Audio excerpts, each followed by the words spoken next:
하나님 말씀은 에베소서 4장 1절에서 10절입니다. 에베소서 4장 1절에서 10절입니다.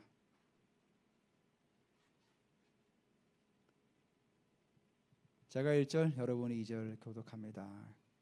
그러므로 주 안에서 같이 내가 너희를 권하노니 너희가 부르심을 받은 일에 합당하게 행하여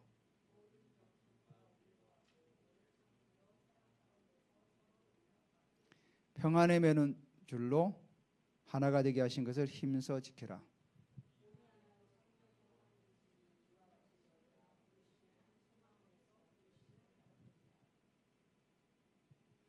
주도 한 분이시요 믿음도 하나요 세례도 하나요.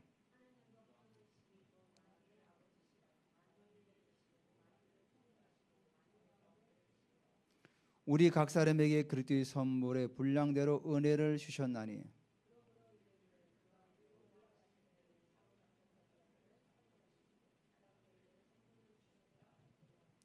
올라가지다 하였은즉 땅 아래 낮은 곳으로 내리셨던 것이 아니며 무엇이냐.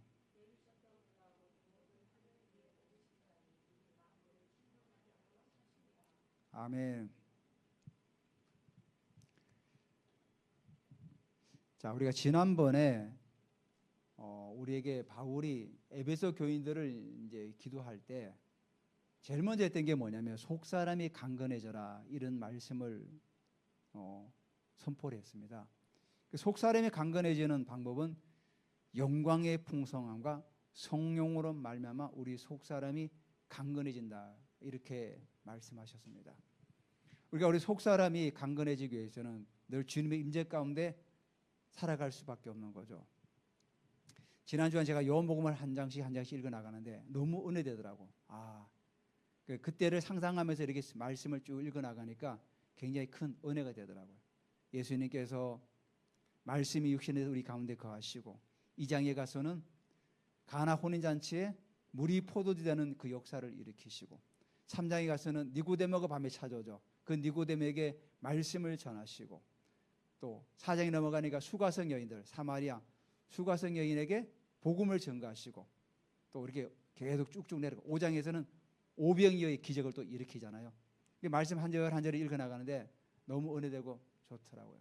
이게 바로 속 사람이 강건해져 나가는 하나의 방식이죠. 그래서 그리스도 사랑이 뿌리가 내려서 터가 굳어져서 뿌리가 박히고 터가 굳어지기 위해서는 끊임없이 사실 이게 우리가 말씀 안에 기도 안에 살아가야 돼요. 그렇지 않으면 이게 계속 흔들릴 수밖에 없거든요. 사장에 가서는 바울이 부르심을 또 얘기해요. 특히 에베소서에서는 부르심이란 용어가 굉장히 많아요. 단어가 많이 나와요. 제가 그래서 이걸 한번 생각해 봤습니다. 왜 바울 사도가 다른 교회도 많잖아요. 근데 에베소 교인들에게는 왜 그렇게 부르심이라는 용어를 많이 썼을까? 1장에서도 부르심이라는 용어를 쓰잖아요. 부르심의 소망과 기업의 영광의 풍성함과 지금 하나님 역사하심을 이렇게 말씀하고 또 4장에 가서도 1절에 이렇게 되죠. 그러므로 주 안에서 같이 내가 너희를 권하니 너희가 부르심을 받은 일에 합당하게 행하라. 제가 그래서 이 말씀을 쭉 묵상하는데 에베소가 지금 터키 있지 않습니까? 터키에 있는데 해안가에 좀 높은 비스게 이렇게 도시가 형성되어 있는 그 곳이 있어요. 거기에 그 극장이 25,000석의 극장이 있고 또 거기에 세계 7대 불가사의인 아데미 신전이 있어요.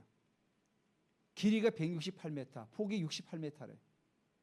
기둥 둘레가 2m래. 기둥 둘레가 이 지름이 어마어마하게 큰 데죠. 제가 이렇게 그래서 한번 인터넷에 그 어떤 그 신전에 관해서 이렇게 찾아보니까 예수님 이후에 260년 경인가요? 고투적이 침략해가지고 다 무너뜨려버렸대요.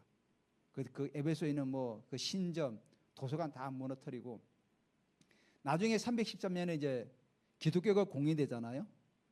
공인되면서 그 콘스탄틴 대제가 수도를 로마에서 콘스탄티노플로 옮겨요. 지금의 그 터키. 그 자기가 옮기면서 거기를 콘스탄티노플이라고 바꾸죠, 이름을. 옮기니까 그 당시 이제 그 터키에 있는 성 소피아 성당이 있어요. 그 성당을 지을 때 그 돌을 다 가져다가 지었대요. 그래도 지금은 이제 기둥밖에 기둥 한 개가 남아 있고 다 이제 뭐 없죠. 제가 왜 이 얘기를 말씀을 드리냐면은, 자, 에베소 교인들이 처음에 바울의 복음을 듣고 들어올 때 어떤 사람들이었습니까? 물론 여기 이방인도 있고 유대인들도 같이 있는 아마 그런 교회 같아요. 에베소가. 유대인들은 뭐 세계 곳곳에 안 간 데가 없잖아요. 디아스포라가. 그러니까 이 유대인들이 에베소에도 있었단 말입니다. 자, 근데 본래 에베소에 있던 그 이방인들은 어떤 사람들이었습니까? 아데미 신전에 우상을 섬기는 자들이었죠.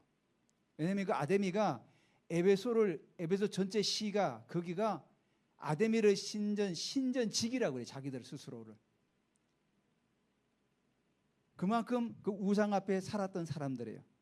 이런 사람들이 살면서 신전에서 나오는 관광객들을 수입으로 살고, 또 그 아데미 신상을 만들어서 팔면서 돈을 벌고, 또 어떤 사람은 마술을 해가지고 돈을 벌던 그런 사람들이었어요. 그런 사람들이 바울이 복음을 전하기 전까지는 잘 먹고 잘 살았다는 겁니다. 부족함이 없이 살았던 사람들이에요. 근데 바울이 복음을 전하자 은 5만 되는 책들을 다 불태우고 아데미 신전에 그 만드는 일도 다 내려놓고, 나중에 데메도리가 폭동을 일으키잖아요. 그것 때문에 우리 업이 지금 망하게 생겼다. 자, 그렇게 해서 교회로 들어온 겁니다. 자기들 눈앞에 지금도 어마어마한 아데미 신전이 있는데 자기들은 교회 그 조그마한 가정방에서 지금 예배를 드리고 있는 거예요. 수입이 별로 없어요. 그러니까 바울은 계속 부르심을 얘기하는 거예요. 너희들을 부르심을 계속 생각하라는 거예요. 부르심. 그래서 1절도 이렇게 시작하죠. 그러므로 이제 3장의 그 내용을 결론으로, 그러므로 주 안에서 내가 너희를 권한다 이러죠. 주 안에서. 예수 그리스도 안에서 모든 일을 행해 나가는데 내가 예수 그리스도 안에서 내가 갇혔다는 거예요. 자, 너희들은 수입이 좀 줄어서 지금의 형편이 어렵지만은 나는 복음을 전하다 지금 감옥에 있어. 그래서 주 안에서 뭐랍니까? 여기 내가라는 양은 나오죠. 내가. 헬라어랑 히브리의 특징이 뭐냐면은 동사 안에 동사 하나에 이게 남성인지 여성인지 복수인지 단수인지 그리고 1인칭인지 2인칭인지 3인칭이 다 있어요. 동사 하나 안에. 그래서 하나님께서 성경을 기록할 때 히브리어 헬라어를 선택하시기에 정말로 탁월하신 거예요. 그러니까 이게 동사만 봐도 이게 남자가 말했구나 알 수 있어요. 주어가 없어도 돼요. 왜냐하면 그 동사 안에 다 포함되어 있기 때문에. 근데 굳이 바울은 여기 말하죠. 내가. 동사만 썼어도 충분히 되는데 내가라고 얘기하죠. 바로 내가 감옥에 갇혔다는 거예요. 내가 복음을 전하다가 내가 지금 로마의 감옥에 있다. 그래서 뭐라고 합니까? 내가 너희를 지금 권한다는 거예요. 너희를. 내가 감옥에 있는 나 바울이 내가 에베소 교회를 설립한 내가 너희에게 권한다. 뭐라고 합니까? 너희가 부르심을 받은 이래. 너가 제일 처음에 우상을 버리고 마술을 다 버리고 그리고 예수 그리스도의 부르심을 오지 않았냐. 그걸 기억하라는 거예요. 그래서 부르심 받은 일에 물론 나중에도 합당하게 행하라고도 나오죠. 가장 중요한 것은 먼저 부르심 받은 걸 생각하라는 거예요. 여러분 제가 늘 얘기하지만 교회가 헬라어로 에클레시아예요. 부르심이란 용어는 에클레데테예요. 비슷하죠. 에클레시아, 에클레데테 같은 어원에서 나왔어요. 이게 뭐냐면은 하나님께서 우리를 부르실 때 물론 개인적으로 부르시지만 교회라는 공동체 안에서 우리를 불렀다는 거예요. 그래서 부르심이라는 그 용어가 단어가 교회란 용어의 같은 어원에서 나왔던 거예요. 예전에 우리 가난 성도라고 하죠. 교회 안 나가. 나는 예수를 믿지만 교회는 안 나가 이러잖아요. 그게 잘못됐다는 겁니다. 하나님은 우리 개개인 불렀지만은 교회라는 공동체 안에서 우리를 부르셨다는 거예요. 부르심이라는 그 의미가 제가 크게 두 가지를 얘기했죠. 첫 번째는 구원의 부르심이에요. 자, 하나님께서 아담과 하와가 하나님을 창조하셨잖아요. 창조하시는데 그들이 어떻게 했습니까? 하나님 말씀에 불순종해서 죄를 짓고 하나님을 떠나게 되죠. 그때부터 하나님께서는 어떻게 하십니까? 인간을 구원하시기로 작정하셨죠.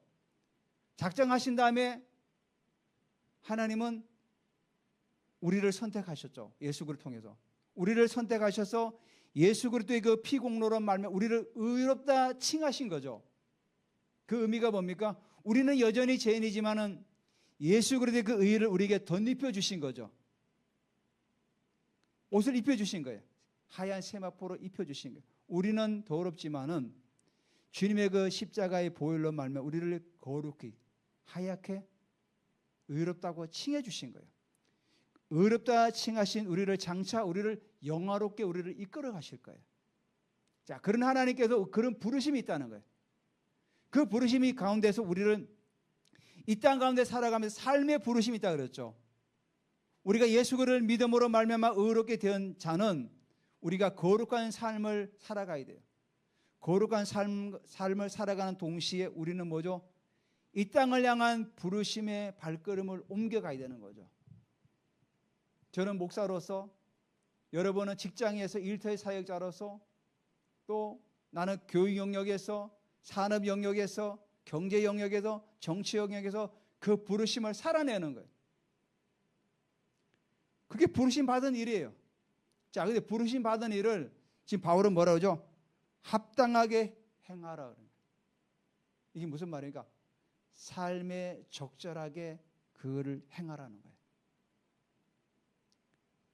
오늘 고린도 교회가 2절에 보면은 그 내용이 합당하게 하는 내용인들이 나와요. 그러면은 우리가 초대교회를 바라볼 때 고린도 교회가 굉장히 분쟁이 많았잖아요. 뭐 나는 아볼로파, 나는 뭐 바울파, 나는 뭐 베드로파, 나는 이것도 저것도 아니, 난 예수파 해가지고 분쟁이 굉장히 많았잖아요. 에베소 교회도 눈에 보이지 않는 분쟁들이 있었던 거죠. 정말 나는 모든 걸 다 내려놓고 교회로 들어왔는데, 그러니까 에베소 교회 안에 갈리도 있었어요. 에베소 갈리.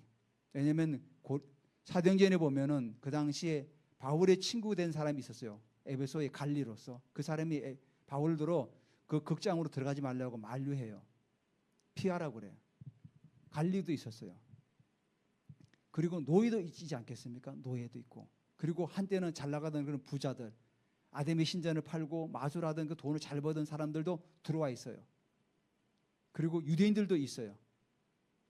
그 유대인들도 나중에 폭동을 일으킬 때 알렉산더를 보내가지고 막 중재를 하려고 하잖아요. 그러니까 막 유대인 줄 알고 그 에베소인들이 어떻게 합니까? 아데미하고 뭐 더 큰 소리로 막 지르죠. 변명 못하게 하려고. 그러니까 유대인들은 그 폭동에 저희들은 관여 없다. 이걸 얘기하려고 그러는데 그 당시 에베소 사람들이 그걸 다 무시해버리죠. 이렇게 에베소 교회 안에는 유대인들, 에베소 갈리, 마술하던 사람들, 우상의 그 신전 만들어서 팔는 사람들, 노예들, 모든 사람이 다 들어있는 거예요. 그러니까 바울이 이들을 어떻게 이끌어가기 위해서 편지를 쓴 거 아닙니까? 혈압용으로 이걸 지금 예배 때 읽으라는 거예요, 지금. 그러니까 부르심 받은, 너희들이 그때 부르심 받은 일에 합당하게 행하라. 어떻게 행하라는 거죠? 여기 2절에 나오죠? 여기 보면 겸손, 온유, 오래 참음, 사랑, 용납 다 나오죠.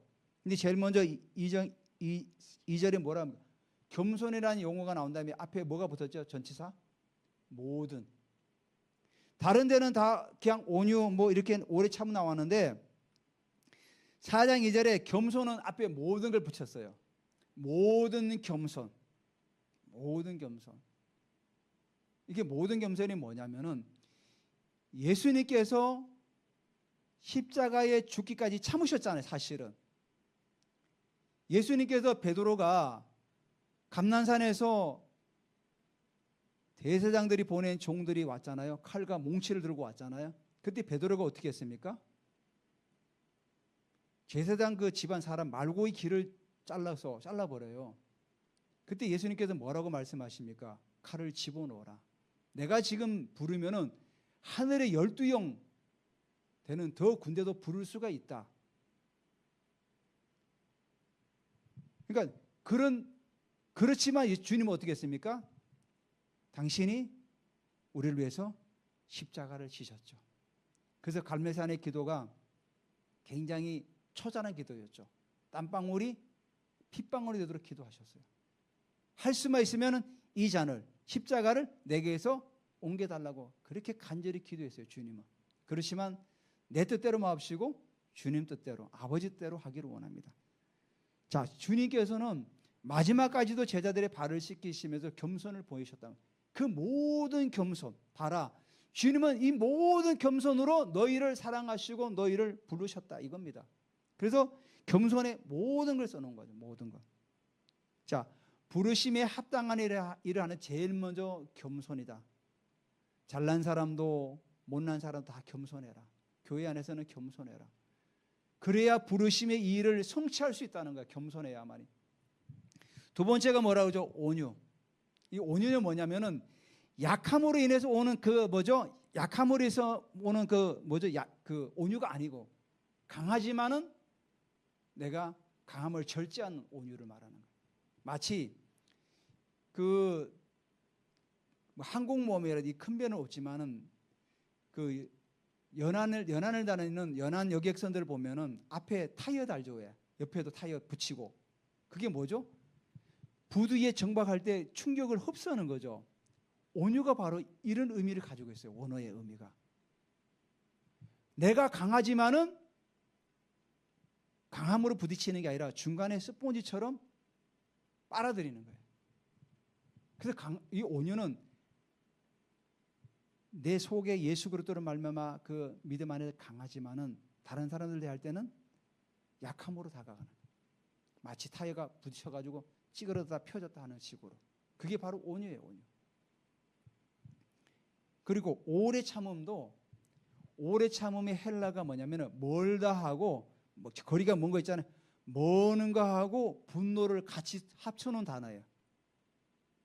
오래 참는다는 것은 분노를 저 멀리 보내는 거예요. 분노를. 오늘의 뜻을 보면 더 좀 우리가 이해하기 쉽거든요. 오래 참는 게 그냥 막 참는 게 아니라 내가 가지고 있는 분노를 저 멀리 보내는 거예요. 그게 오래 참음이에요. 예수님도 오래 참으셨잖아요. 우리를 계속 기다려주시고 언제나 돌아올까. 마치 탕자가 집을 떠나서 아버지가 기다리듯이 계속 오래 참고 기다리는 거죠. 괘씸하죠.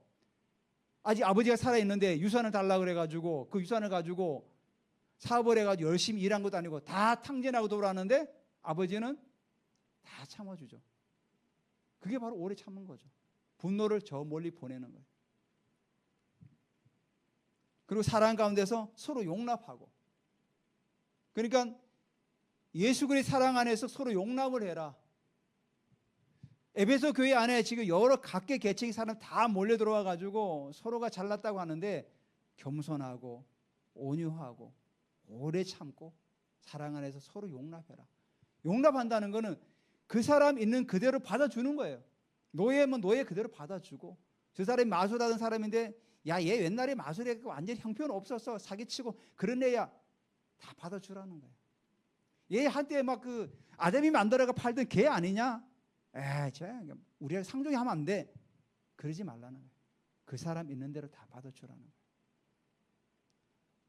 에베소의 관리 입장에서는 사실은 자기가 그래도 굉장히 고위층 아닙니까? 다 받아주라는 거예요. 겸손으로.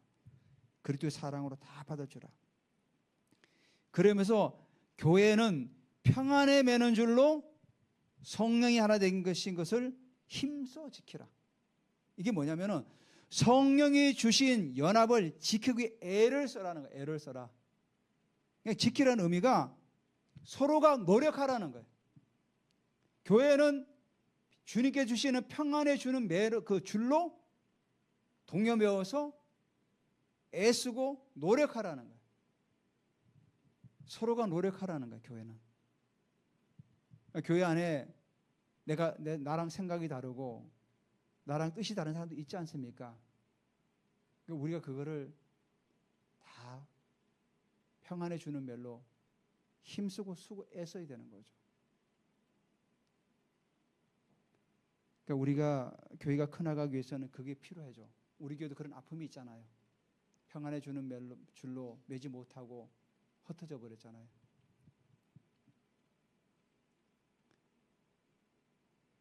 그래서 4절에 몸에 이제 우리가 제가 이 2장의 두 번째 그 대지를 너희를 향한 그 부르심이라 그랬잖아요.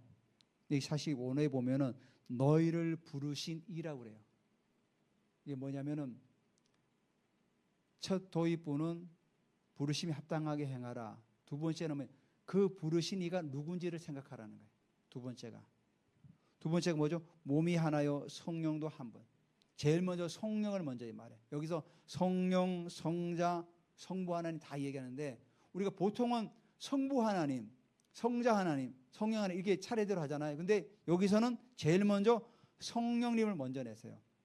몸이 하나요, 성령도 한 분이시니 이와 같이 너희가 부르심의 한 소망 안에서 부르심을 받았느니라. 여기도 또 부르심 또 나오죠. 그러니까 교회는 여러 계층이 있지만은 하나라는 거, 하나. 왜?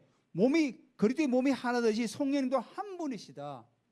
성령님도 한 분이시기 때문에 이와 같이 너희가 부르심의 한 소망. 이 소망은 어떤 소망이죠? 하나님의 소망이에요. 인간의 소망이 아니라 하나님은 우리를 부르신 소망이 뭐냐면은 하나 되기를 원하신다. 이방인이나 유대인이나 부자나 가난한 자나 관리나 아니면 또 뭐 굉장히 하찮은 일을 하는 사람이라 모두가 다 주님은 한 소망 안에서 너희를 부르셨다. 그래서 교회는 이런 소망 안에 부르심을 받았기 때문에 우리가 연합해서 계속해서 전진해 나가는 거예요. 그래서 성령님도 한 분이라는 거예요.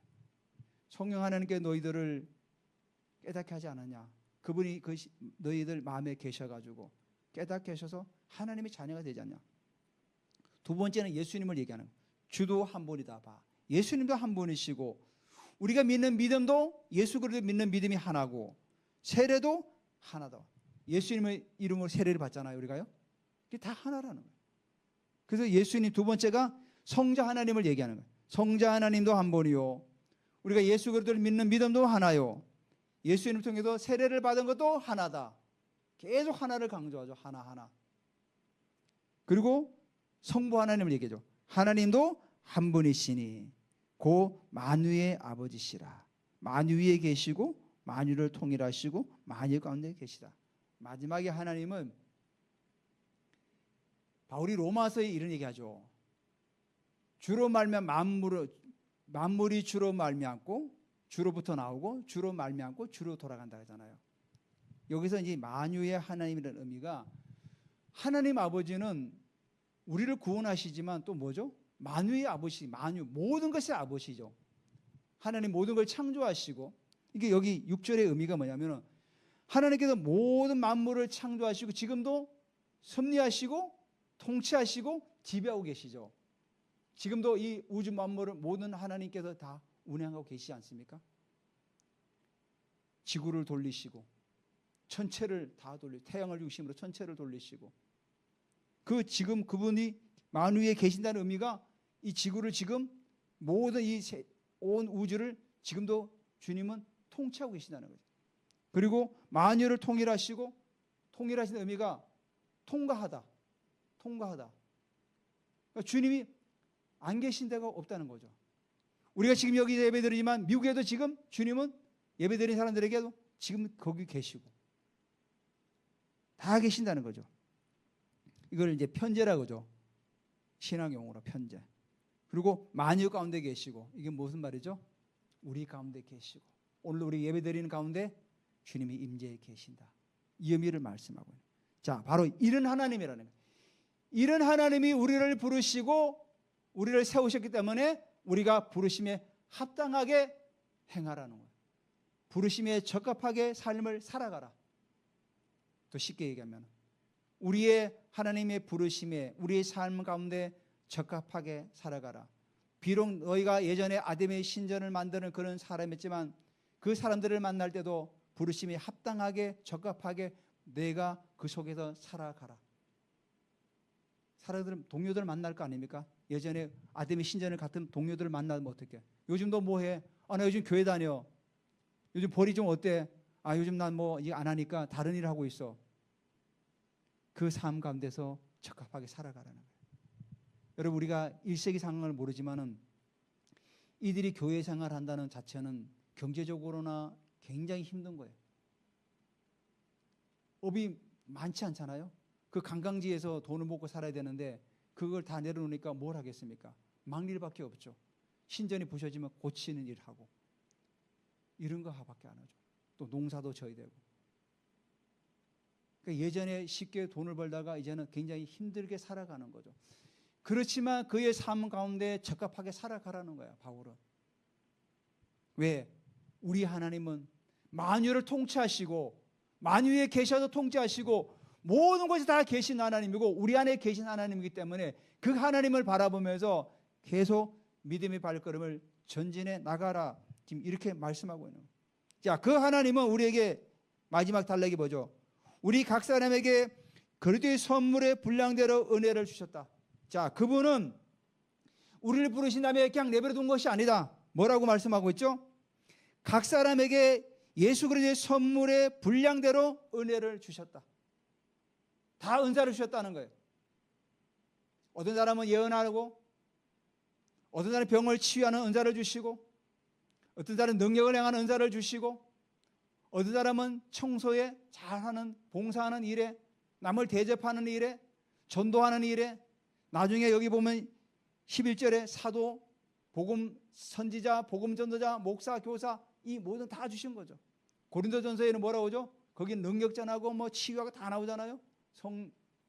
이러듯이 하나님은 모든 사람에게 그리스도의 선물의 분량대로 다 은혜를 주셨다. 분량대로 알맞게 주셨다는 거죠. 알맞게. 그래서 그러므로 그가 위로 올라갈 때 승천을 말하는 거죠. 예수님이 승천하실 때 사로잡혔던 자, 우상을 섬겼던 자들, 마술하면 마술에 귀신에 잡혔던 자들, 또 죄에 사로잡혔던 자들, 사로잡혔던 자들을 예수님께 다 하나님의 자녀로 끌어당겼죠. 사로잡았죠. 옛날에는 사망에서 살던 사람들을 생명으로 옮겨서 사로잡은 거예요. 사로잡으시고 사람들에게 선물을 주신 거죠. 쉽게 얘기한 거죠. 옛날에 우상에 사로잡혔던 사람들을 다 예수님께서 끄집어내가지고 예수님의 수하에 두면서 그들에게 선물을 주신 거죠. 선물이 뭡니까? 구원의 선물, 영생의 선물 주시고 또 병 고치는 은사도 주시고 능력 행하는 은사도 주시고 다 주셨다는 거예요. 주셨다 하이도다. 그래서 올라가셨다 하였은즉 승천하셨다는 거 말하는 거죠. 땅 아래 낮은 곳으로 내리셨던 것이 아니면 무엇이냐. 이 말씀은 뭐냐면은 하늘로 올리셨다면 반드시 그분이 땅 아래 있었다는 거죠. 이 의미가 뭡니까? 성육신을 말하는 거죠. 예수님께서 성자 하나님으로서 하늘의 그 보좌를 버리시고 인간이 되신 자체가 비하 아닙니까? 스스로 낮아지심이죠. 그래서 올라가셨다 하였은즉, 자, 올라가셨으면 당연히 그분이 밑에 있었다는 그 얘기예요. 그래서 땅 아래 낮은 곳으로, 땅 아래 낮은 곳이 뭐 저기 어떤 사람들은 뭐 지옥 이렇게 얘기하는데 그것이 아니라 땅 아래 낮은 곳은 가장 낮은 곳으로 오셨다는 거예요. 예수님께서 탄생하실 때 어디서 탄생하셨습니까? 마구간에서 태어나셨잖아요. 방이 없어가지고. 그래서 땅 아래 낮은 곳, 가장 비천한 곳에, 그것도 방이 없어가지고 말 구유에서 태어나셔서 내리셨던 거다. 아니면 무엇이냐? 바로 예수님의 비하를 말하는 거죠. 낮아지심. 그 낮아지셨기 때문에 십자가에서 구속을 이루시고 주님께서, 하나님께서 예수님을 죽은 자 가운데서 부활시키시고, 부활시킨 다음에 어떻게? 하늘로 올리시고, 승천할 때 그걸 승기라고 하죠. 승기. 귀한 신분으로 다시 올렸다는 거예요. 하늘의 보좌의 신분으로 다시 올리셨다는 거죠. 그래서 10절에 내리셨던 그가 모든 하늘 위에 오르신 자니, 그 땅 아래 인간으로 오셔가지고 내리셨던 그가 모든 하늘 위에, 모든 하늘이 뭡니까? 하늘도 모든이 있습니까? 유대인들의 사고에는 뭐가 있죠? 삼층천을 말하죠. 이따 우리가 눈에 보이는 하늘, 두 번째는 악한 영들이 있는 그 하늘, 그 세 번째는 하나님이 계신 곳, 그 삼층천. 그래서 모든 하늘 위에 오르신, 삼층천에 오르셨다는 거죠. 오르신 자니 이는 만물을 충만하게 하려 하심. 자, 그가 올르셨기 때문에 우리에게 누가 오셨죠? 성령 하나님이 오셨죠. 그 성령 하나님이 오셔서 우리에게 성령으로 충만하게 하셨죠. 그래서 만물을 충만하게 하려 하심이라, 이렇게 말씀하고 있는 거예요. 하늘에 오르셔서 성부 하나님으로부터 구속사역 완성을 보고하신 다음에 성부 하나님은 아들 성자 예수님을 통해서 성령님을 보내시죠. 그래서 보혜사 곧 아버지께서 내 이름으로 보내질 성령 그가 너에게 모든 것들을 생각나게 하시고 너희들을 가르치실 것이다. 너희를 고와 같이 버려두지 않을 것이다. 바로 그래서 이는 이유가 이거고요. 이는 만물을 충만하게 하려 하심이라. 이 땅 가운데서 성령으로 충만해서 병든 자를 치유하고 성령의 역사를 말미암아서 죽은 자도 살아나고 능력을 향하는 그 능력을 만물을 충만하게 하시기 위해서 주님께서 오르셨다는 거예요. 그래서 사실 제가 이 11절, 14절까지 다 하려다가 내용이 좀 너무 많더라고요. 그래서 10절까지만 했어요. 다음 주에 이제 11절부터 또 16절까지 또 이렇게 계속해 나가려고요. 내용이 너무 많아가지고 오늘 핵심이 뭐냐면은 부르심 받은 일을 꼭 기억하라는 거예요. 너희들이 예전에 어떤 신분이었든지 그 신분 생각하지 말고 너희를 부르신 일을 생각해. 부르신 일을 생각해. 그리고 그 일을 생각한 다음에 그 일에 합당하게 살아가. 겸손과 온유와 오래 참음과 사랑 안에 서로 용납하고 교회 안에서는 평안에 매는 줄로 함께 하나가 되어라. 에베소 교회는 하나다. 흔들리지 말아라. 제발. 그렇게 말씀하시고 또 그리고 너희를 부르신 이가 바로 성령 하나님, 성자 하나님, 성부 하나님이시다. 그분이 바로 올라가셔가지고 우리에게 성령님을 보내셔서 우리를 만물을 충만하게 하시고 너희들이 예전에 마귀 우상에 사로잡혔었지만은 예수님으로 말미암아 우리가 하나님의 자녀되고 양자가 되지 않았냐? 예수님께 우리가 사로잡히지 않았냐? 얼마나 감사하지 않냐? 그래서 항상 부르심의 일을 생각하고 합당하게 살아가라고 이렇게 말씀하고 있습니다. 자, 오늘도 우리가 말씀을 생각하면서 우리 같이 한번 기도하기로 원합니다. 주님, 하나님께도 우리를 부르신 일을 생각하면서 또 그 부르신 일에 합당하게 우리가 살아가기를 원합니다. 또한 하나님 아버지, 우리가 부르신 일을 기억하기를 원합니다. 성령 하나님과 성자 하나님과 성부 하나님은 모든 만물에 계시고 만물을 통과하시고 우리 안에도 내주하시면서 우리를 이끌어 가시고 우리가 왜 한때 죄의 자녀로 노예로 살아갔지만 이제는 하나님의 자녀로 입양이 되어서 살아간다는 사실을 기억하고 만물을 충만하게 하신 그 충만으로 말미암아 우리가 더 성령의 능력으로 살아갈수록 주님 이 시간 가운데 역사하여 주시고 예 주님 감사드립니다. 이 시간 우리에게 하나님께 더 기름 부어 주시옵소서. 우리가 부르심 받은 일을 기억하면서 합당하게 살아가기를 원합니다. 모든 겸손과 온유와 오래 참음과 사랑 안에 서로 용납하면서 평안의 주 매는 줄로 우리가 함께 메어서 하나님의 나라를 공동체를 세워갈 수 있도록 하나님 우리에게 은혜 가운데 우리를 강건하게 하시고 우리를 붙드시고 이끌어 주시옵소서. 할렐루야. 예 주님 우리에게 더 기름 부으셔서 사로잡혔던 자를 우리를 아버지 주님께서 우리를 하나님의 자녀로 사로잡으시고 하늘로 올리시면서 우리에게 만물을 충만케 하시는 그 충만으로 우리에게 부어주심을 하나님 감사드립니다. 주님 영광 가운데 우리를 이끄시고 하나님께서 인도하여 주시옵소서. 모든 날씨 가운데 지치지 않게 하시고 날마다 새 힘을 하나님께서 부어주시옵소서. 하늘의 그 능력으로 우리를 부어주시옵소서. 만물을 충만케 하시는 충만으로 우리에게 부어주시고 만물 위에 계시면서 만물을 통과하여 만물 안에 우리를 내주하신 하나님을 붙들고 믿음으로 전진할 수 있도록 하나님께서 우리를 은혜 가운데 이끌어 주시옵소서. 여러분 아픈 부위 손 올리세요. 이 시간 예수 이름으로 명령하니 비염과 비중과 만곡증은 다 소멸되고 떠나갈지어다. 모든 간절과 척추는 이 시간 예수 이름으로 교정될지어다. 우리 모든 오장육부들은 예수 이름으로 강건하게 될지어다. 모든 혈액의 노폐물은 다 빠져나갈지어다. 모든 피로들은 예수 이름 다 빠져나갈지어다. 강건케 될지어다. 독수리가 날개친같이 새 힘을 얻을지어다. 할렐루야. 주님 감사드립니다. 한 주간도 무더운 날씨 가운데 우리를 지키시고 하나님 붙들어 주시옵소서. 감사드리며 예수님의 이름으로 기도드립니다. 아멘.